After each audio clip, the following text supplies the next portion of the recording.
Hey, it is your buddy Peace and Harmony with you here today. We're zooming in and focusing in on a great viewer question, and much love going out to the Empowered Harmonizers. Thank you so much for your recent comments, your support of each other. I'm really happy to see the progress is being made, and thank you so much for your inquiries. We're going to get to your questions. Sometimes it just takes a little bit of time, but definitely thank you so much for your contributions, your comments, and your support and your viewership. And we're focusing in and zooming in on a great viewer question, and that was really looking at the emptiness with which a covert narcissist, the sort of apathy that they have for others. Not empathy, they have apathy, meaning it's kind of like a whatever lackadaisical attitude. They're not very interested. They don't get very excited when you have made some great leaps or bounds. And you can kind of anticipate this. And this can become a very negative and even a hostile situation, even with a covert narcissist, because this grandiosity that they have means that really everything should be on them. And they will rearrange their perspective so that they will always be on the forefront. In other words, they'll make it so that anyone else's steps forward are really sort of minimized, dismissed, not really attended to, not giving validation or given support. Because when you have mirroring of empathy with others, you get support. You get people who are excited. They're like, excellent. I'm so glad to hear, you're doing better. I'm so glad to hear your new job. I'm so glad to hear you did this with your house, or that you're moving, or you're taking that vacation. That sounds exciting. I mean, they can share in your excitement. That is healthy attachment. That is empathy. That's life. That's how things should be coming together. But if you don't have those healthy attachment in your inner circle, you don't have those people around, oftentimes in the covert narcissist, you're going to get the opposite. You're going to get an empty reaction. In other words, it doesn't have any weight. It doesn't have any value. Even though you might even be married to this person or going out with them, or you're learning about this now and trying to identify and put the pieces together. I love it when the viewers say, oh my God, this is finally making sense. So I'm glad that it's finally making sense. You do have to roll up your sleeves and understand this. And how the empathy impairment really works as, that is the dangerous side, really, in sort of how it can be very abusive, neglectful, emotionally abusive, meaning it can be very derogatory, shied looks, the tone of voice, turning the body away so that they're not really looking at you. I apologize, I've kind of a restricted cervical collar going on right now, but I hope you can still hear me and it's still making sense.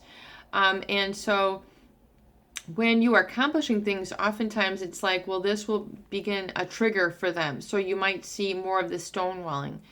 You might see them being more retreative or aggressive. It really depends on the spectrum of how that works, but you'll oftentimes feel this blame shift. Well, they will set, then give blame to others for their setbacks, blame other for their setbacks. And, when we talk about really, a shallow relationship, this is really where people end up feeling that our relationship is shallow. It's lacking emotional depth. This person cannot be with me on various levels. They're only with me on one level. I mean, they want me as a spouse. They only see me as, a two-dimensional person. They don't see the heart, the body, mind, and spirit. They only see certain aspects of me. And you can really feel that. That's something you can really acknowledge and know. And then the change will take place oftentimes when you go no contact and you show zero tolerance in terms of being treated hostilely. There can be a quiet hostility. There can be an ignoring. There can be yelling or angry things that are said that are hurtful. They're meant to, jab like a knife. And it's not a matter of if, oftentimes it's a matter of when. So oftentimes it can be like a ticking a time clock, when this happens. But if you feel it is so, it's better for you to make the protective mode or the protective move first rather than being victimized. Because if you can stay a little bit ahead and stay, attention and keep your focus as we talk about the role of metacognition, use that sort of ability to think about what you're thinking about or to observe situations as they're taking place, and then monitor the situation and evaluate how you really think, feel, and want to have a positive direction. And, if you feel like you need more substance, you need this person to be more, feel more, it's like, where's your sense of adventure? You find that you're, trying to, knock the life out of them just to get them to feel one way or the other. You can't feel for another. Being one person is enough. You don't have to be responsible for the evolution of another. And you need to really make sure that you've got that positive, orderly direction thinking, and think for yourself. Because if you can't think for yourself, feel for yourself, have goals, aims, and direction for yourself, then someone else is in charge of your ship, and who knows where that's going to go. I mean, a lot of people end up, getting older and, they don't have their own credit. They don't have their own little private space. They don't have their own interests. They've sort of blended it all in or become very dismissed of their own interests because of their relationships. And, we also see this at work too, where, there's this grandiosity or entitlement that makes others feel empty. It's something that you can be with these people who act out of this grandiosity.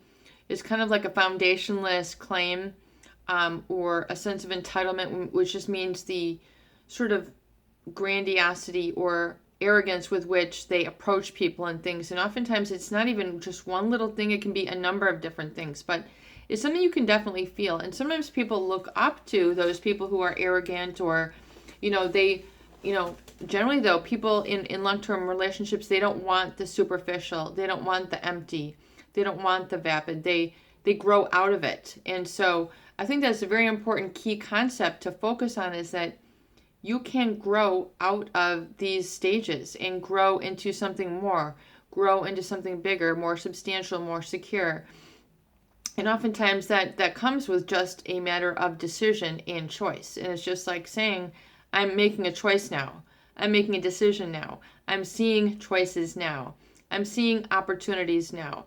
And I'm open to seeing changes and opportunities to changing my routine so that I can actually take action on those, and get that more substantial feeling that you want. Going places, seeing things, doing things that your heart desires, you've been putting off, things that you've been procrastinating. I talk about that in the book that I'm working on. It's very important to become aware of what areas am I really procrastinating on. And it doesn't have to be like, cleaning out the garage or cleaning out the kitchen drawer. It's like living your dreams, feeling what you want to feel, doing what you want to do, being who you want to become. Do you want to be the superficial? Do you want to become more superficial? Do you want to become more empty? Do you want your life to become more meaningless? Do you want your life to become more vapid? Do you want your life to become more mediocre? I mean, you can ask yourself these questions and then get a response that way. Sometimes you need to ask yourself questions and do that in the privacy, either in this video or in your recovery journal, or on your walks, and say, is this really it for me? Is this my dead end, relationship? Because you can have dead end jobs, you can have dead end relationships, and you need to ask these questions and start filling those blanks in those crevices in for yourself. Because when you're around these people, you'll oftentimes feel and find that you are second best. You're always second fiddle to someone who's acting out of grandiosity and entitlement. And, they're not always, it's not always going to jive. Your health is not going to jive with them. Your wellness, your personal growth, your professional growth is not always going to jive with them. Maybe it's going to rub the wrong way. Usually, things will rub together when people fit together. Oh, you've got to do this. I have a commitment here. And speak in those real terms that I have a commitment here. I have an obligation to myself. Isn't this only fair that I do this now? Isn't this only right? And then to understand what is the next right thing for me. And if you can ask yourself these questions, you can fill it in. If it's to do nothing, if it's to wait, well, then, you're going to stay in kind of that middle ground. But if there's some small action that you can take that will give you more of that feeling and help you to kind of disband or dissolve away from that feeling, then you should take it. And you should really get used to taking a little bit of action on a daily basis. Because over the course of a week, a month, a year, you can see what a lot of gentle steps will do. It is a process. So if you focus on the process and then asking yourself the questions, in what ways can I be open to changing my routine so I can include what I'm interested in? What ways can I change my routine so that I can have opportunity for the things that I want to become? Ask yourself these ways. What ways can I change my routine? How can I make more room in my day, in my hour, in my moments? How can I do this? And ask yourself this. So these are very profound, very powerful questions that you can do, because when you ask yourself that, you might not get a question or you might not get the answer right away, but your subconscious mind is always working for you. Life will be working for you when you start opening this up. And so things will then start falling into place. You'll start having solutions pop into your mind. Opportunities will come up. But you have to start asking those right questions of yourself to begin to fill up your cup first. Like we talked about in the first of the year, how important it is to fill up your cup.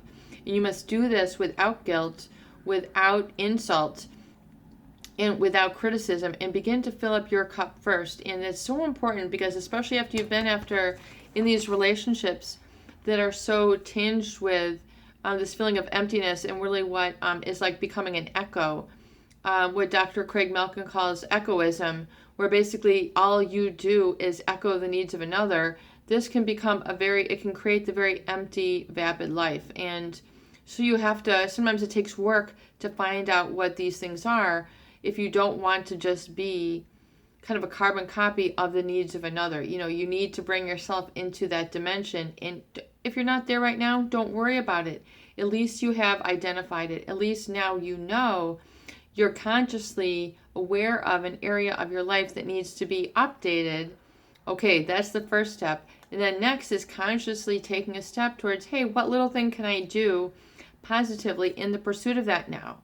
Can I go check out this and this? Can I go check out this workshop? Can I become part of this religious group or this book group or this tennis group or this ceramic group or whatever it is you're interested in? Maybe you want to become, active in the local politics or, volunteers or mission work, things that are important to you, saving our natural resources, helping the older community. I mean, God knows there's enough slots for you to, go and become part of. It just takes a little bit of chutzpah to get up. And you must have that visualization for yourself to have manifestation in your life. So you must have the vision of that and ask yourself those questions, and then take some time, make 2 phone calls, visit 2 websites, go ahead and do these things to make those changes.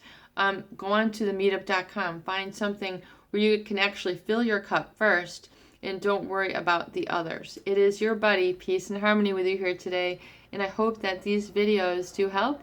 Please share and please subscribe for more great tools, videos, discussion, and support.